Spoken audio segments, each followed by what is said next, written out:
Hello, thank you for joining us for a community conversation on workforce pathways, connecting adults with credentials and career opportunities in Massachusetts. I'm Kate Lippert-Garabedian, State Representative for the 32nd Middlesex District, which includes Melrose, Wakefield, and Malden. During my tenure as a state rep, I have been pleased to host the Community Conversation Series to bring together diverse groups of people from a wide variety of backgrounds to focus on policy issues of importance. With respect to today's policy focus, there are a wide array of programs and supports in Massachusetts for adults re-entering the workforce, changing careers, or advancing without a traditional degree. As a state representative, I've been glad to connect many of my constituents with these opportunities related to education, certification, and workforce skills. And I've been just as pleased to interface with various organizations and offices that offer these programs and supports. Today's event will serve as an overview of some of the programs that aim to align our talent in Massachusetts with economic opportunity, supporting mobility and building a more resilient and future-ready workforce across the Commonwealth. With that, I'm excited to review our time together today. I'll start by acknowledging our panel and providing some context regarding workforce development and upskilling in Massachusetts. We'll then benefit from presentations highlighting key resources and recommendations from each expert, who I will individually introduce. And then we'll close with information about how to learn more and stay in touch. So I'm very glad today to be joined by four esteemed presenters from the Executive Office of Labor and Workforce Development, the Commonwealth Corporation, Action for Boston Community Development, and Bunker Hill Community College. Thank you all for being here, and I'm really looking forward to your remarks. So a quick context setting. Massachusetts is home to a wide array of job sectors and opportunities, and roughly 70% of the employment opportunities in our knowledge-based economy will require some post-secondary training beyond a high school degree.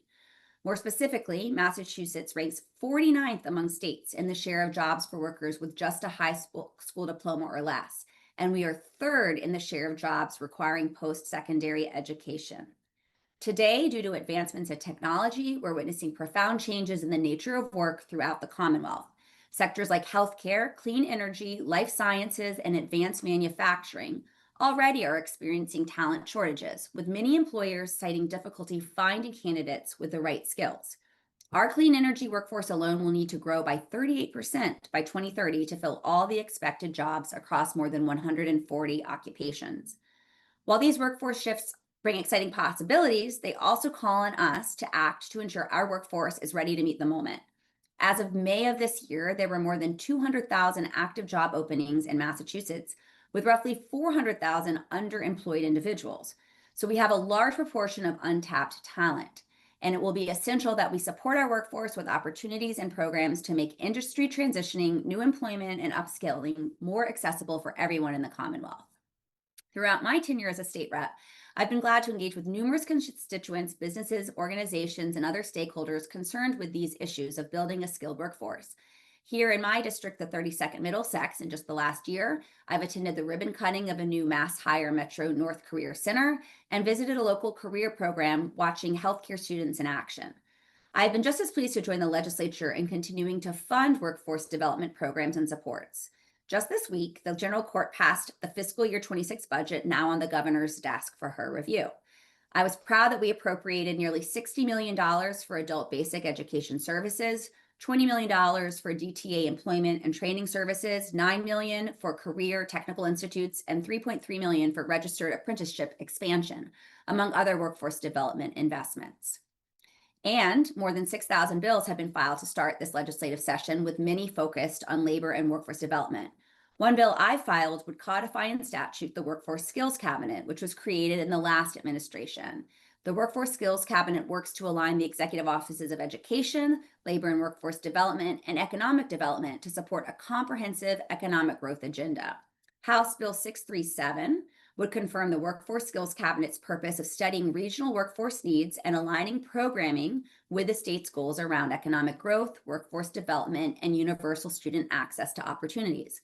Many of my colleagues in the building have filed bills this session aimed at cultivating increased opportunities for skills building, career transitions, and boosting our labor force. The Healy administration and the legislature have made workforce development a key priority, committing significant resources to this effort. Additional recent legislative investments include $6.8 million to train, upskill, and employ over 1,100 workers across sectors like healthcare, life sciences, technology, and construction, Another 22 million allocated to provide summer and year-round employment opportunities for more than 6,500 youth and young adults across the Commonwealth. So that gives us a bit of context as we now turn over to esteemed panelists to hear more about your work and expertise in this space. And I'd love to start with Undersecretary Cutler. So Josh Cutler serves as the Undersecretary of Labor in the Executive Office of Labor and Workforce Development, where he leads initiatives spanning apprenticeship, labor standards, economic research, caregiving, and pay equity. He joined the Healy Driscoll administration last year after 6 terms in the Massachusetts House of Representatives. It was a pleasure to have you as a colleague, where he chaired the Labor and Workforce Development Committee, the Future of Work Commission, and the Coastal Caucus. Josh has been honored with the Thomas M. Menino Public Service Award and recognized as a Legislator of the Year by multiple organizations for his leadership on disability employment, workforce development, and mental health policy. So Undersecretary Cutler, I'll turn it over to you. Fantastic. Well, thank you, Representative. It's great to be here. Thank you for that wonderful set of remarks, just framing all the great work that's happening here in the Commonwealth in terms of workforce. It was a pleasure serving with you in the legislature and really excited all the great work you continue to do. We really value the partnership that we have here with the legislature. And I think the folks in your district are very fortunate to have you advocating for them on their behalf. So briefly, folks, I just wanted to kind of touch on a few things. I know we have a great lineup of panelists here, and so I want to make sure we save time. But I like to say, and I think Representative touched on it, really summed it up really well. Here in the Commonwealth, we have, we don't have, the sort of the natural resources that maybe other states do. We don't have vast oil reserves or year-round sunshine, as I like to say.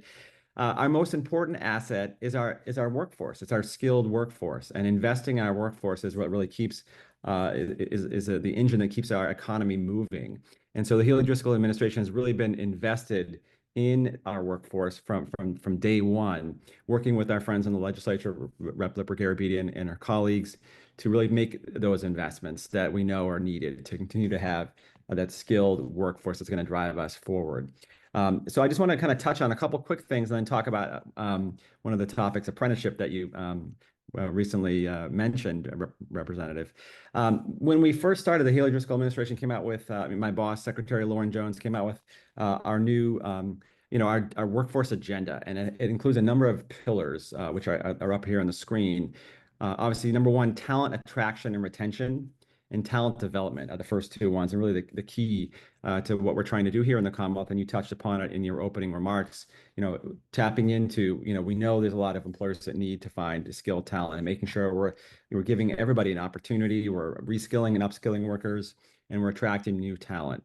So there's a lot of exciting things that have been happening here in the Commonwealth with both of those, and I wanted to touch on them just briefly. But just to round out our workforce agenda, it also, I think an important part of our agenda is leadership by example, which is, what I say that, I mean, we're the Commonwealth, we're the seat of government, but we're also a major employer, and we can make changes and show leadership by example. We did that earlier this year, actually, I'm sorry, last year, with our skills-based hiring executive order, moving towards a skills-based hiring and focusing on people's skills rather than just, resumes and what particular things that might be, checking a box, but really trying to see what skills does someone bring to the table. And so we've made that, that move as a Commonwealth, trying to show leadership by example. Many employers are already doing that.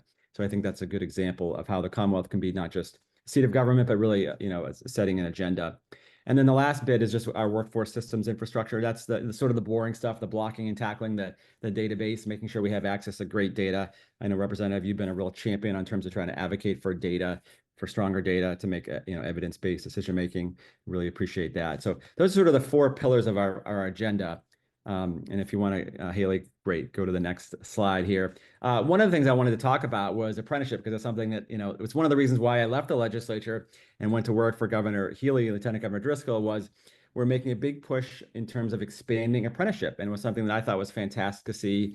And because of the strong support in the legislature, which continues, and again, we're grateful for the budget that you all just passed, we've really been able to make a big push in terms of apprenticeship. And when I say, apprenticeship, people may think, your mind may go to like, an image of a blacksmith or a carpenter or a printer, what we think of as a traditional occupations that have apprentices. And that is definitely true.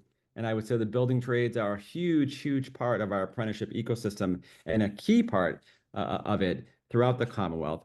But, it's also much more than that. And I wanted to kind of make that point home. And we have a little, I think we can go to the next slide. So just a quick little overview of what is an apprenticeship. So people are, very familiar with the term, but may not know really what goes into the details of what makes something an apprenticeship. And so first and foremost, an apprenticeship is a learn while you earn model. It's learning on the job. And I think that's the most important thing to understand. People talk about internships, which are also fantastic, but an apprenticeship is always a paid employment opportunity. You're learning while you're earning, but you're also getting that education at the same time. So you're developing your skills and furthering your skills, and you're learning them on the job. And the nice thing about an apprenticeship is at the end of your apprenticeship, you're always getting some sort of industry recognized credential, something that you can take with you and you always have that shows your mastery of that particular subject. So those are some of the sort of the quick key elements of what makes an apprenticeship, a registered apprenticeship. So I thought it'd be fun, I know we have a limited amount of time and folks can do this at home, just do a little pop quiz to kind of highlight some of the things that are going on that are exciting in the world of apprenticeship here in the Commonwealth. So if you'll indulge me, I'm going to go ahead and we'll roll this out, and you can try to answer at home and keep track of your score. So our first question is, what did Julia Child, Leonardo da Vinci, Ozzy Osbourne, and Benjamin Franklin all have in common? Is it A, they were all born in Boston? B, they were all famous social media influencers? They were all fashion icons. I would actually argue that that part is true. Or D, they all started their careers as apprentices. And as you might guess, the correct answer is D. They all started their careers as apprentices. We famously know about Paul Revere and Ben Franklin, but there's a lot of folks. Elvis Presley is another individual who started his career as an apprentice. So a lot of people have gotten their start that way. So if you got that one right, give yourselves a check mark. All right, the next one, I kind of gave away the answer here, but we'll go through it anyway. The famous singer Elvis Presley is also known as the King of Rock and Roll. That sounds familiar. Served 2 years in the U.S. Army. I believe that's correct. Was once an electrical apprentice. I just mentioned that. Or D, all of the above. So which one is correct? I think as I kind of gave away, the correct answer is D, all of the above. Elvis Presley was also an apprentice, started his career that way. So another great example. So hopefully everybody's 2 for 2 in the audience there. So if you can look at that handsome gentleman right there on the left, that's me wearing a surgical mask. And I'll tell you why in a second. But question number 3 is, which of the following occupations is not currently a registered apprenticeship program in Massachusetts? Is it A, a cybersecurity analyst? B, a sterile processing technician, and that is what I was doing in that photograph. C, a credit analyst, or D, a Jedi Knight. So which of these occupations is not currently a registered apprenticeship program in Massachusetts? Think about that one for a second. Well, you're correct. We don't have any apprenticeship programs for Jedi Knights. Something we're working on. They'd be disappointed to know It's disappointing. I understand, and we're working on it. And with the great funding from the legislature, hopefully we can get there. But we don't currently have that. But we do. The good news is we do have all the others. And I don't know if you can back up a moment on the slide, Haley, but I wanted to just make the point. I went and visited, this is way in the other part of the state, out in the Springfield area, Bay State Medical Center, not too long ago, to see their new sterile processing technician apprenticeship. But a great example, they were having trouble. They had a key role that they needed to fill in their hospital for the people who sterilize the surgical equipment, which is a really important role. And they were having trouble filling that and creating that career pipeline. And so they developed a sterile processing technician apprenticeship program. And we went out and did a tour. So I had to wear the hat. So just another example of how we're expanding apprenticeship here in the Haley Driscoll administration to all different types of fields: healthcare, early education, IT, you name it. It's not just about the building trades anymore. All right, let's go to our next question. Hopefully everybody's 3 for 3. So question number 4, a registered apprenticeship offers which of the following benefits? Is it A, paid job experience with progressive wages? That sounds good. B, related technical classroom instruction. That also sounds great. C, getting an industry recognized credential. Well, this is hard to pick. Or D, all of the above. Well, if you want to lock in your answers, we'll go to the next slide, and hopefully everyone got that correct. D, all of the above. So as I touched on very briefly in one of the intro slides, an apprenticeship offers all of these different benefits. So it's a great way to develop your career and learn new skills. All right, so question number 5. The Healy Driscoll administration, thanks to our friends in the legislature, has awarded expansion and opportunity grants. We now actually call them the GROW Apprenticeship Awards, in which of the following? Is it A, $250,000 for childcare teacher apprentices? B, $250,000 for licensed alcohol and drug counselor apprenticeships? C, $200,000 for cybersecurity apprenticeships? Or D, our favorite answer, all of the above? Well, it's all of the above. And if you could just back up 1 second, I just want to highlight, this slide hopefully highlights the breadth of different industries that we cover now with apprenticeship. Early childhood educators, behavioral health, mental health, cybersecurity, IT. You name it, banking. I just was recently at a graduation ceremony with the Mass Bankers Association. They graduated a number of credit analyst apprentices. So a lot of exciting stuff is happening in the world of apprenticeship with the investments that the legislature and the Healy Driscoll administration are making to help employers find and tap into talent. So I just wanted to highlight that. And so that's actually, that's a picture of the awards day when we were giving out some of the grants, which was fantastic with my boss, Secretary Jones, and our great team that we have at Labor and Workforce Development. So I think that's the end of the quiz. So I'm assuming that all of you hopefully got 5 out of 5 right. I know Representative Lippert-Garriott got 100%. I'm sure of that. And I know the rest of the team did as well. So give yourself a gold star for passing the pop quiz. Now you can consider yourself an expert in registered apprenticeship. I hope this will pique your interest enough to learn a little bit more about what's happening with apprenticeship, whether you're an employer or a would-be apprentice, and certainly reach out to us to learn more. We're happy to plug you in. And I'll stop here and give our folks, some of the other panelists, a chance to share some knowledge. But it's been a great to be able to talk with you all for a brief amount. And again, thank you for everything that you do to support our workforce here in the Commonwealth. Thank you so much, Undersecretary Cutler. I really appreciated the interactive quiz as well, and really glad that the administration, with support from the legislature, is really leaning in on apprenticeship. It makes all the sense in the world as we think about workforce opportunities, and really glad that you and your team are expanding a variety of pipelines for residents across the Commonwealth in areas that meet their passion and interest. So thank you, and certainly we'll be sure that at the end of this, there is an opportunity for folks who are watching to see sort of how to get in touch and how to learn more about apprenticeship. So thank you. I'd now like to turn to Commonwealth Corporation. And today we're joined by the Vice President of Youth and Justice Programs at ComCore, Adil Suleiman. So ComCore is the quasi-public agency focused on building industry sector pathways for youth and adults in Massachusetts to prepare for high-demand jobs. Prior to joining ComCore, Adil served as the Director of Next Generation Jobs at Root Capital, a nonprofit supporting early development of agricultural enterprises.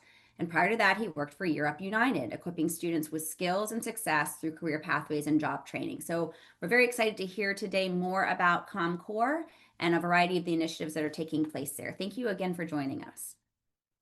Yeah, thank you, Rep. Lippert-Garriott, and thank you for that nice introduction. So hello, everyone. My name is Adil Suleiman. I'm a Vice President at Commonwealth Corporation, or ComCore for short. And as was mentioned, I oversee our workforce development programs that focus on youth and justice. It's a real pleasure to be invited and a pleasure to be a part of this important panel. And over the next few minutes, I'll provide a brief overview of ComCore and offer some background on 2 of our programs that are helping workers in communities across the state to enhance their skills and secure jobs.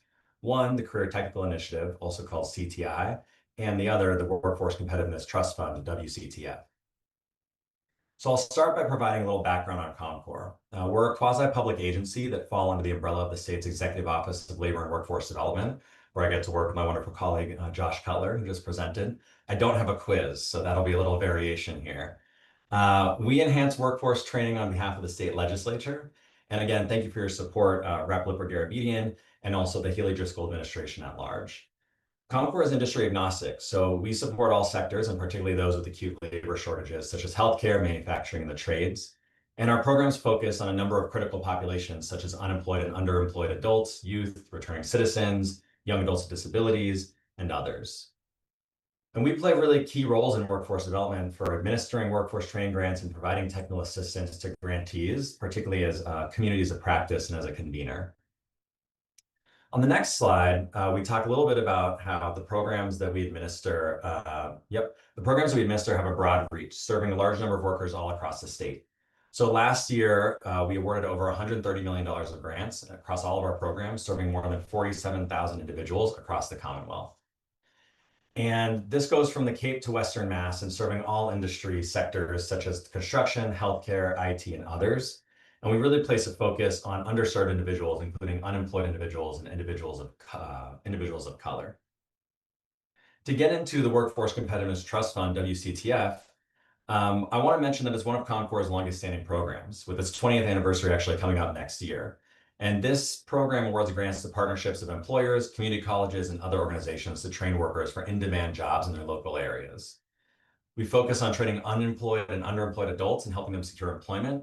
And these projects go in a wide range of industries. We can also pivot to address critical state workforce priorities. For example, recently WCTF placed an increased emphasis on English for speakers of other languages, or ESOL. As you can see from this slide, eligibility for these grants is very broad. Organizations can apply, including community-based organizations, community colleges, employers, labor organizations, and a range of other entities. And the grants that are funded through this program can be up to $500,000 and last for up to 3 years. Moving on, WCTF has also placed a strong emphasis on funding healthcare-focused training programs over the last few years. And that reflects the major role that healthcare plays in the state and the job opportunities that we have in this critical sector. So as part of this focus on healthcare, we awarded 9 grants to mass hire workforce boards that support healthcare and behavioral health hubs, expanding training programs in nearly every region of the state. And you can see on the slide here, the 9 mass hire boards that those were awarded to. Further, the healthcare and behavioral health hubs help individuals prepare for a wide range of occupations. So on this slide, you can see that within these hubs, individuals can train for jobs as dental assistants, EMTs, mental health peer support specialists, and many other roles, depending on the employer partners in each grant and the jobs available in local areas. So we really work together to enhance this ecosystem of labor, talent, and demand from employers to ensure that these are really effective programs.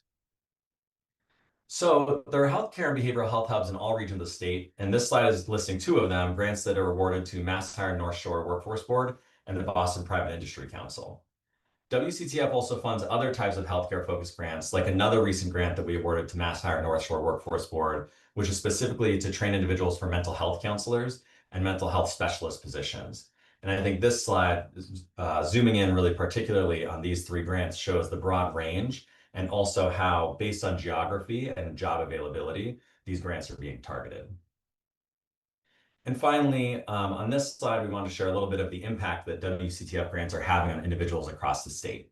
With support from a WCTF grant, Catholic Charities is now able to offer nursing assistant and home health aide training free of charge, with career coaching and other additional supports for participants, enrolling individuals like the program participant featured on this slide. And I just want to read off this quote from the Director of Workforce Development at Catholic Charities that I think speaks to some of the value of this program.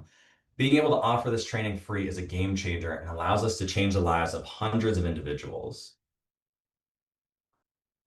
Moving on from WCTF, I want to talk about the Career Technical Initiative, CTI. It's a relatively new program launched a few years ago to award grants to vocational technical high schools to provide training after dark when the 9-to-5 workday is over. The idea here is that CTI trains unemployed and underemployed adults for jobs in specifically in manufacturing, construction, and skilled trades. And like other programs at ComCore, partnerships are really vital to CTI. CTI requires schools to have partnerships with multiple employers and helps ensure that the training that schools provide leads directly to employment opportunities. And the grants that CTI is awarding to vocational technical schools can be quite large, with some awards reaching nearly $2 million. And in this most recent fiscal year, we served 1.5 thousand un- or underemployed adults through these grants. On this slide, you can see that CTI funds schools that provide programs in a range of construction trades and manufacturing occupations, training individuals for jobs such as carpenters, plumbers, robotics technicians, and a host of other roles. And the training that each school offers is really based on the jobs that are in demand in that local area. Again, similar to WCTF, where in the healthcare hubs, where we're really ensuring that we are aligning this training to where there's demand for jobs to ensure that participants are able to secure gainful employment following their time in the training program. Vocational technical schools across state are receiving funding to support their programs. And so here you're going to see Essex North Shore Agricultural and Technical School and Lynn Vocational Technical Institute, and the target occupations that are listed for these. Again, another example of how these programs and the programs that CommCore is administering through the CTI grant are meant to be really relevant to the region that they're serving. And finally, talking about the impact, this slide provides a wonderful example of a CTI grant in action. Neshoba's CTI electrical program provides both theoretical knowledge and practical skills, and helped Felicia, the program participant featured here, secure full-time employment with Granite City Electric. I'm going to take a moment to read through this success story as well before we move on. Felicia, a former bartender, was searching for stability and better opportunities when she decided to enroll in the CTI electrical program at Neshoba. The program, which combines theoretical knowledge with practical skills, allowed Felicia to build a network and secure a full-time position at Granite City Electric just after completing the program. The CTI electrical program, which began in 2023, has gained significant momentum, drawn increased interest, and even created a wait list for future classes. CTI programs build a skilled workforce that, in turn, strengthen local economies and businesses. And so I've talked about several different types of job training programs. You might be wondering, how do I find out what training programs are available in my area? So every community across the state, across the Commonwealth, is served by an organization called the Mass Hire Career Center. And these are comprehensive organizations that provide both employers and job seekers with a range of information and services related to job training. Mass Hire Career Centers have information on CTI, WCTF, healthcare hubs, and other training programs in their community. And many of CommCore's grants work hand in hand with Mass Hire Career Centers for their delivery in the local communities. So staff there can help you learn about specific programs that are offered in your area, program eligibility requirements, and if programs have openings for new participants, new enrollees. If you'd like to find the Mass Hire Career Center near you, please visit the website on this slide to learn more.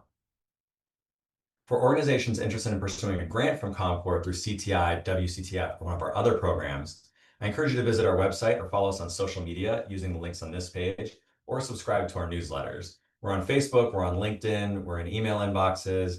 You can find us in your web browser. And when you go on our website, you can also find links to further opportunities to subscribe, like for the newsletter. And these are great tools for learning about different requests for proposals that we release throughout the year. So finally, please don't hesitate to reach out with questions about CommCore and any of our programs. You can send your questions to the email address on this page, info@commcore.org, and one of our program specialists will get back to you. I hope this information is really helpful, and thank you again for the opportunity to participate on this terrific panel, Rep. Lipper-Garabedian. Thank you again. Thank you so much, Adil. That was really helpful. It was really interesting to me also to hear more about the Career Technical Initiative that actually, I didn't mention this when I introduced myself, but I was previously the Chief Legal Counsel of the Executive Office of Education when I was sort of supporting the creation of that program and how we could really utilize our Chapter 74 schools and after hours, after work hours as well, to really continue to provide residents across the Commonwealth with exciting opportunities. And I'm thrilled to hear about a couple of the success stories already. And I know there are thousands more like that. So we really appreciate it. And your remarks and also your slide around, the Mass Hire program is a perfect segue into our next panelist. I'm really excited to get to introduce Ron Marlowe, ABCD's Vice President of Workforce Development and Alternative Education. Ron is overseeing ABCD's focus on developing and delivering workforce development and supportive services, the programs targeting adults, young adults, and youth, English for speakers of other languages, 2 alternative education high schools that ABCD operates in partnership with the Boston Public Schools, and now the Mass Hire Metro North Career Center, including the new location in Malden. Ron is also an alumnus of the ABCD Head Start program, and we really appreciate your time and being with us here today. No, well, thank you, Representative, and hello to my colleagues in the workforce development field. I chuckled when you mentioned the Workforce Skills Cabinet. When I served as Undersecretary of Workforce Development in the prior administration, that was one of the first 2 executive orders that I had the pleasure to write and the governor's office embrace to formalize and institutionalize the Workforce Skills Cabinet under then Secretaries Walker, Pizer, in Jay Ash. And so it is great that that institution is still around and that it may get codified one of these days. Well, As you I'll know, make sure to let you know when the hearing, well, maybe I've already had the hearing, but I'll get you in front of the chairs so you can advocate for the bill. I'd be happy to do so. And the Workforce Skills Cabinet, of course, has played a role in the expansion and growth of CTI activity. Undersecretary Cutler, who's working in the apprenticeship space. I feel a strong connection, not only personally, but professionally to each of my colleagues, because the one-stop career centers really sit at the epicenter of all of the work that we're all trying to do. And we have tentacles that extend to each other. As you mentioned, ABCD is an operator of two MassHire one-stop career center systems, Metro North, in which there are career centers located not only in Malden, but also in Chelsea, Woburn, and Cambridge. And as of last July 1st, MassHire Boston ABCD Career Center, which is one of two systems in Boston, my colleagues at Jewish Vocational Services run MassHire downtown Boston. In addition to that, and I'll come back to the career centers, ABCD is a community-based workforce development organization. And when I served as undersecretary, and I think has continued on to this day, we're fortunate in Massachusetts that we have rich ecosystems of workforce development practitioners. We have the formal public workforce system, which is characterized by MassHire. We have our community college system, a very vibrant community college system here, that's one of which is represented by my colleague from Bunker Hill. Obviously, ComCore, sitting as the quasi-public entity, the premier one that supports workforce development efforts, especially those targeted to unemployed and underemployed, as well as underrepresented populations, and the expansion of apprenticeship. 10 years ago, apprenticeship was, as the undersecretary described it, when you thought of it, you thought of people with hard hats and working in skilled trades. And over the years, it's expanded tremendously to so-called non-traditional occupations that have now become engaged in apprenticeship as a way of helping people really make that transition from unemployed, underemployed, to learning while they're earning a credential, and then having guaranteed employment really at the end of their apprenticeship journey. And so the one-stop career centers, as I mentioned, sit at the epicenter of all of this work. In many instances, if you're going after a WCTF grant, if it's not required, and it's not required in all instances, it's strongly encouraged that you have a partnership with your local one-stop career center to help facilitate outreach and recruitment efforts. In some instances, screening and assessments for our partners. If you're participating in the CTI world, as my colleague mentioned, that in many instances, the local workforce development system, typically the board and the career center, are partners to our Voc Tech schools or career and technical education schools, and in fulfilling a similar role, helping individuals understand the opportunities that are available to them, not just in so-called traditional work hours, but as you mentioned, Representative, in non-traditional work hours after the 5 p.m. hour, to really make those opportunities available to adults who need them. If you go to a career center, not only can you find employment information, i.e. who's hiring, what occupations are expected to grow over the next 5 to 10 years, what occupations it happens are expected to contract. And the one thing you don't want to do, even if you respect customer or client choice, is to in any way lead a customer or a client into an occupation that's expected to really suffer some contraction over the next few years, and thus find themselves looking for a new job. I think the one element I would really stress about one-stop career centers is that they're not just the place you're expected or required to go to as a condition of unemployment insurance. They're a place in which a multiplicity of services are available, whether you're unemployed recently or long-term, whether you feel you're underemployed, that you work 25 hours a week, but you really would love to find a job that worked 35 or 40 hours a week, and you're just trying to figure out that transition. We have information to educational opportunities in Metro North and in Boston, partners with Bunker Hill Community College, Middlesex Community College, Franklin Cummings Technical Institute, and many others across the Commonwealth. And so it's really, as it says, a one-stop shop for accessing information that will help you move from where you are to where you want to be. In both Metro North and in Mass Higher Boston, we've brought what I'll call the ABCD DNA to the career centers. Over time, if you are living in a community in which you've had been very disconnected to the labor market, you may not have always seen a career center as your first opportunity.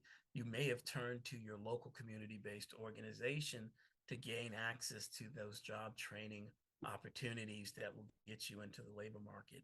At ABCD, we've decided that we're going to introduce I call them specialized services, so that you will feel at home in a one-stop career center in the same way you felt at home at a CBO. So what does that mean?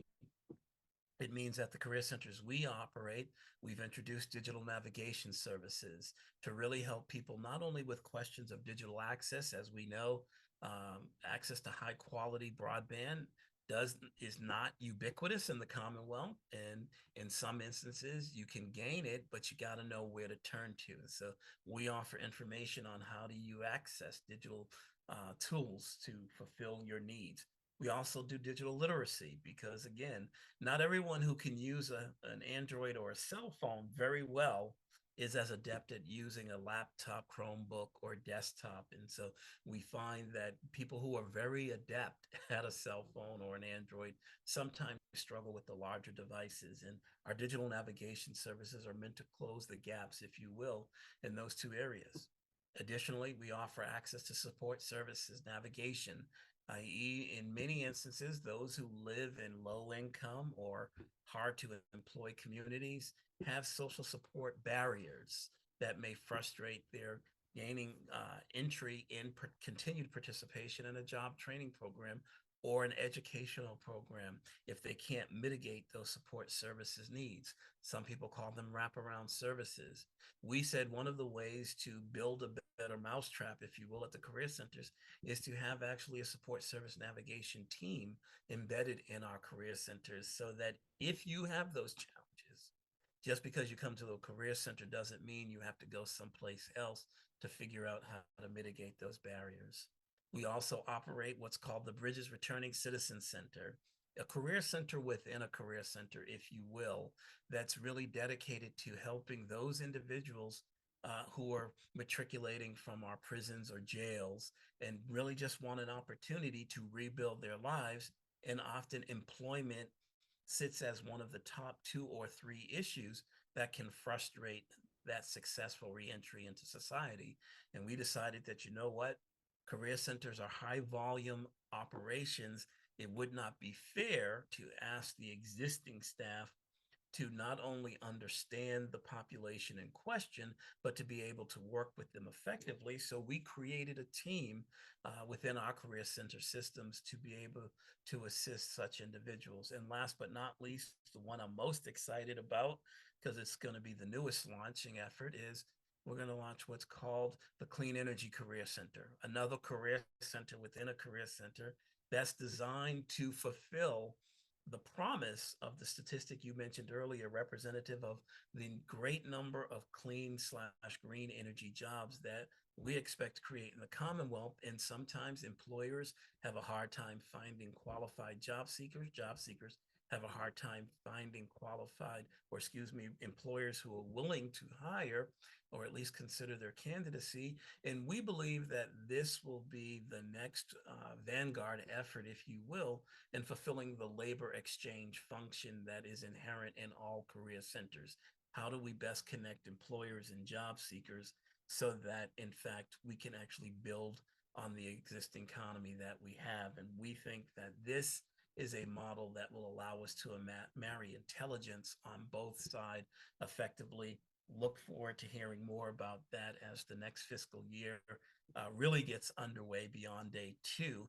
And I'd be remiss if I didn't thank our colleagues at the Mass Clean Energy Center and some of the work they're doing in the workforce development space to try to ensure that there is a skilled workforce to meet the demand you talked about, Representative. And they gave us a grant that will help us launch this fiscal year. And so if I would leave you with anything, I would just say, remember the name, One Stop Career Centers. They are a one-stop for many individuals to try to figure out the best way they're looking to connect into the labor market.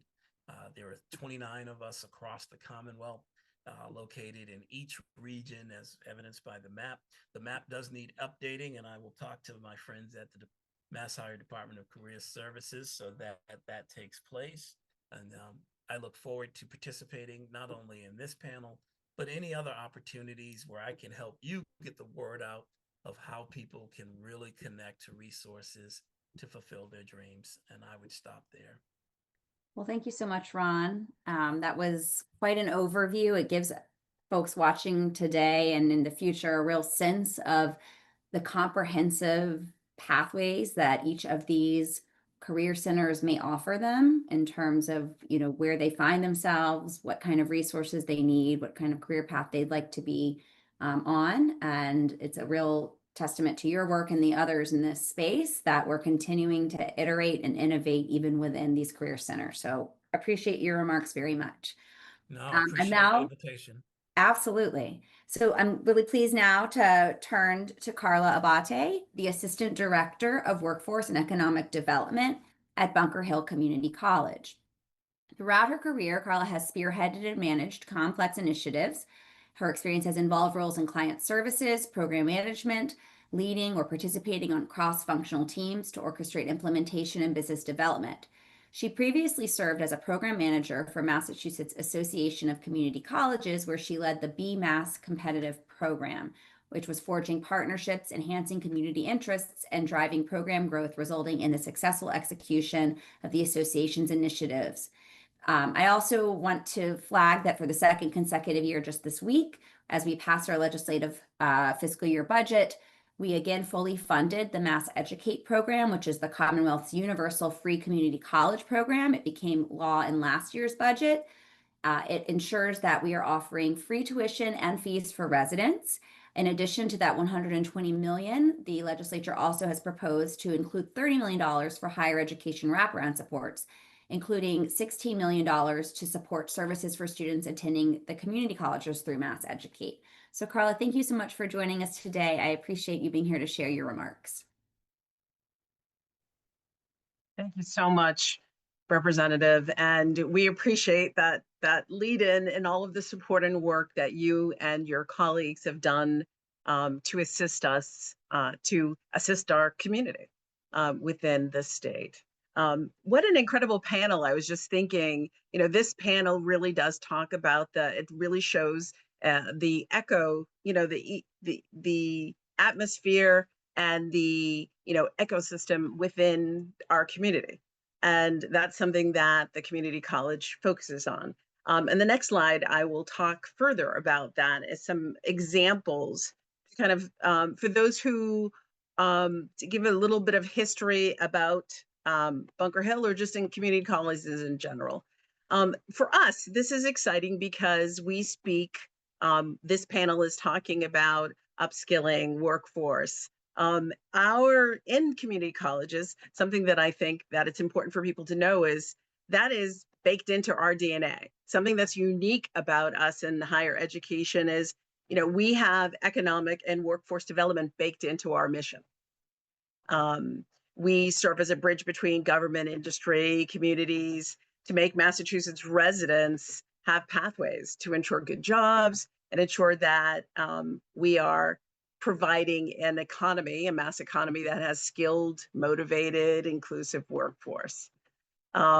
We provide something that people may not be familiar with is, we provide, and it is proven, and I'll talk about that further, an immediate economic uplift.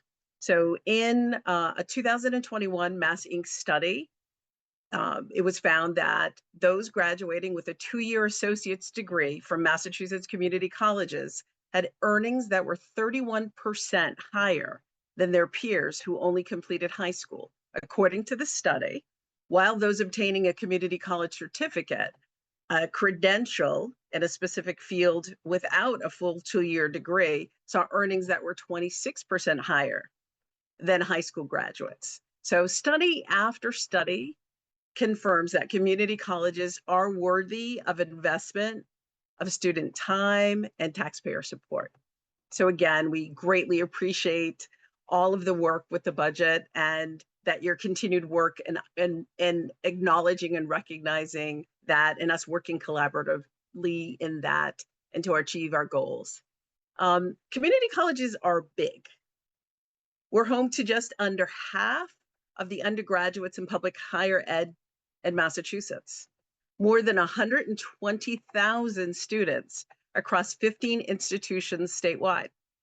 I don't think people realize that, so it's important to bring that up. And our community college students are drawn from the communities around Bunker Hill. Most of our students are within a 10-mile radius. And as we know from driving traffic in Massachusetts, 10 miles is significant in the area. But around our area, we look at how we support, and as you said, Representative, we are experiencing a renaissance with the introduction of free community college. So when we talk about serving our communities, we obviously, Malden is one of the communities in which we serve. We have people from Melrose as well. We have most across, it is the urban core and gateway cities within that we support. And I just spoke about upward mobility. We can go to the next slide, please.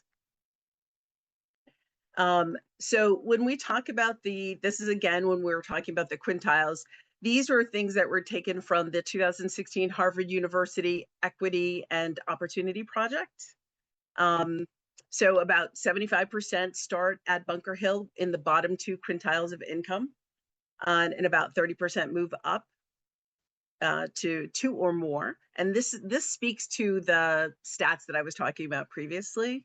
So real world data we look at, and how community colleges impact our students, the economy, and that seeking to have the highest economic mobility increase. Next slide, please. So when we're looking at our students, who are Bunker Hill Community College students? So this gives a look at that. We have 11,000 credit students, 6,000 non-credit students, our break of full-time, part-time.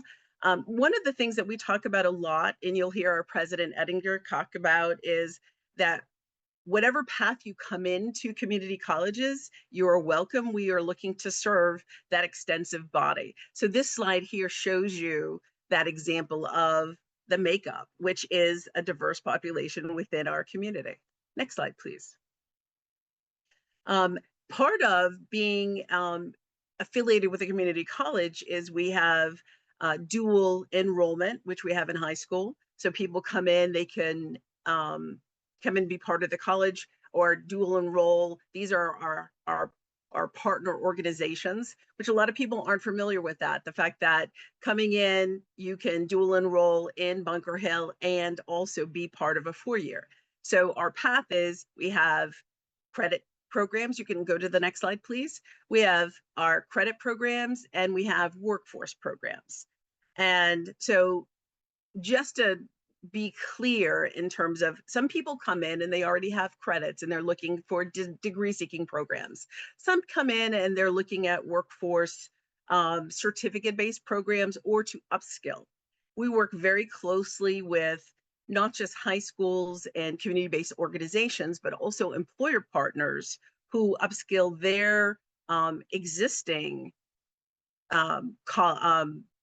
workforce to increase their capability for opportunity within their organizations as well.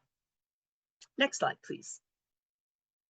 So some of the examples of some of our offerings, you've heard things in some of our other, that's why this is such a great panel to be part of. Things that we have available, short-term, medium-term programs within our workforce department. And I will also say this, when you're coming into Bunker Hill, yes, we have these different departments. There is workforce, there might be degree-seeking people. There's a lot of crossover between the two. I work for Bunker Hill Community College in workforce. However, I service anyone who comes in within our department. I'm on the Charlestown campus. We see a plethora of people who come in. Some people who are coming in with, they might be transferring from a 4-year. They might be coming in with new information. They might need to upskill. We have all of those things available. When we talk about our Language Institute, that's okay. You can go to the next one because I'll talk about that as well, because ESOL was something that had been brought up.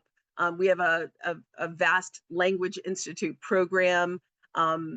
There are a lot of studies related to people coming in who may have a technical skill, but they don't have the language to proceed and progress within the organization, maybe from an existing employer. So we have relationships with different employers, different cities, different towns, to work with their constituents in that. So we are doing something we work with Somerville as examples, and Medford recently. We had different programs and discussions about that for them. So thank you for the lead-in on Free Community College. We have definitely seen the expansion in terms of our student base per year. The thing that's important, I think, for everyone to understand, as much as we've talked about Mass Reconnect, Mass Educate, Free Community College, there's still where people are reticent to participate or understand and think, oh, this can't possibly be for me. And understand our median age in the college is 26. So we have people coming from high school. We have people who are continuing their education. We have people who put their family through, their children through college and put themselves on hold as they waited for that. So something that's important to understand is these programs with Free Community College, in their case would be Mass Reconnect because over 25, both of them allow people to broaden the experience for their families, which then impacts the community. So what I would say to your constituents is to understand that these things are available and don't hesitate to ask questions related to it, because there is no wrong question, just as we say there is no wrong door. Next slide, please. So in terms of Free Community College, again, speaking to that, this is just a slide that talks about the requirements. And again, just wanted to reiterate to constituents that to understand that these are different things that are available to them. You may not be aware. We have many people who will say, oh, I didn't know that applied to me. And the wonderful opportunity that you have in these types of presentations is to know that, yes, in fact, it probably does apply to you. Next slide, please. And next slide. I want to talk about just the first year in terms of Free Community College and things that we saw as the increase in Free Community College and what we saw for year one in this slide. And you can see the increase. And the next slide, please. So the first one was Mass Reconnect, because that was the first program that rolled out. And then look to the next one with Mass Educate. We're definitely seeing the increase of people, and we know that there's more people who are out there, but just for the people who have been made aware of this opportunity, it continues to grow. And we are very excited of things that we can provide to our community. Next slide, please. We cannot stress just how important it is to know that community colleges are, community is in the name of our institution, because that is what it is.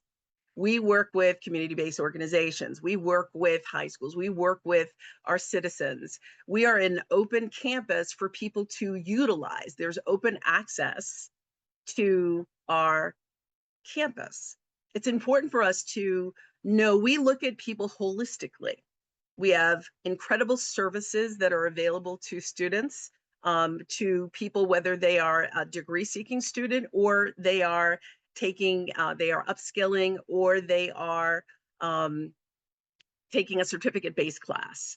It isn't just the technical piece. It is also the, how are you doing? What are the supports that are available to them? Things that don't allow people to persist aren't just, how am I doing in class? Often what we see with our students, we have part-time students, we have just people who've gone through different things in their life. It's important for us to be able to support them appropriately.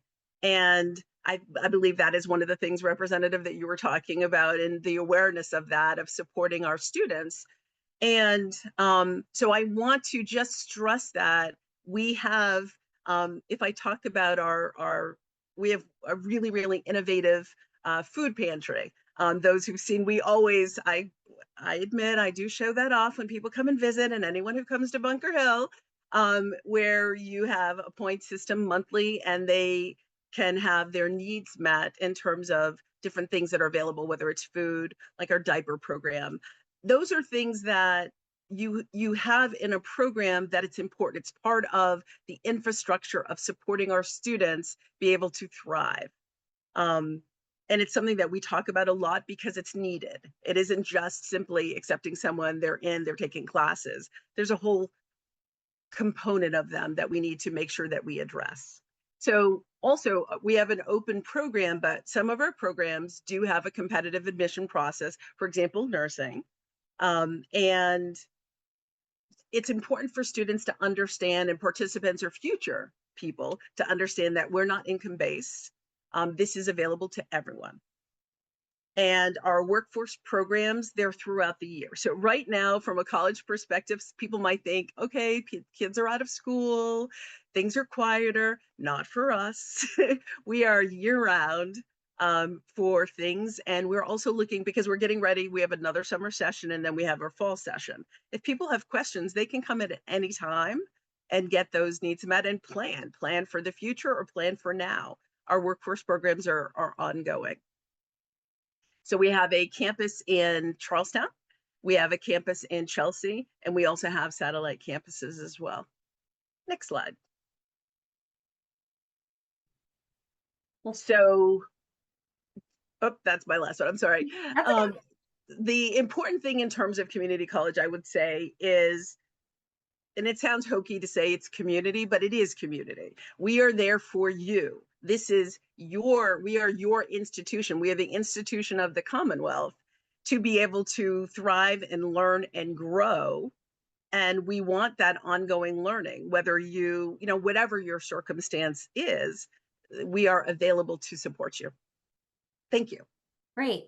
Thank you, Carla. And for those watching, Bunker Hill Community College is an excellent institution that does serve folks in my district, and statewide there are 15 community colleges. So there is an accessible campus or mini campuses for folks all across the state. And I'm really grateful for you for raising up, some of the programming, both workforce and education, that exist. I'm mindful of our time, and I want to make sure that if anyone has anything that any of our colleagues said that sort of sparked something else you wanted to share, I'd give you a chance just now to add anything before we close. I'll also note for those who have been watching that we will post the resources that you've seen displayed on the screen with hyperlinks and more information on my website, kateforrep.com, so that you can go there to look more closely at some of this incredibly informative data and resources that my colleagues here have shared in their own slides. Anyone else feel a burning need to share something that you've failed to mention before? I really do appreciate your time and the degree to which you've provided really action-oriented information for viewers about where they could go next to explore opportunities for upskilling, for additional workforce credentialing, for post-secondary education opportunities. And of course, I know that each of your organizations, as well as my own office, is available to field additional questions or inquiries. If you want to just go to the next slide, we can share out here are ways in which you can contact each of our offices by phone, but by email and online. We'd love to hear from anyone who has questions to help connect you to your next adventure. So again, thank you all of you for being here with us today. Thank everyone for watching today, this Conversations with Kate. We'll post this on the YouTube channel, and hopefully you'll also be watching this at a number of local access television stations across the Commonwealth. Thank you again for being here.